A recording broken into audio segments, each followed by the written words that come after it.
Hey everyone, welcome back to my channel Scene Tech. Today, we're going to tackle a common question. How do you add someone from another country on WhatsApp? It's a straightforward process, but there are a few things to keep in mind. Let's dive in. Step 1. Open WhatsApp. The first step is to open WhatsApp on your device. Step 2. Go to Contacts. Now, open WhatsApp and head over to your contacts. This is where you'll add the new contact. Step 3. Find Add the Contact. Tap on the new contact icon, and here you'll have the option to input the contact's details. Remember to include the country code before the phone number. This ensures that WhatsApp recognizes the international number. Step 4. Save and verify.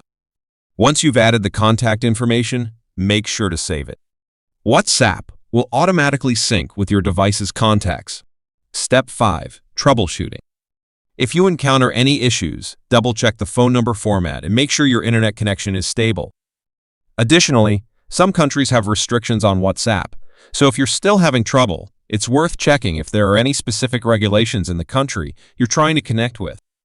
Conclusion. And there you have it. Adding someone from another country on WhatsApp is a breeze when you follow these steps. If you found this video helpful, don't forget to give it a thumbs up and subscribe for more useful tips. Thanks for watching, and I'll see you in the next one.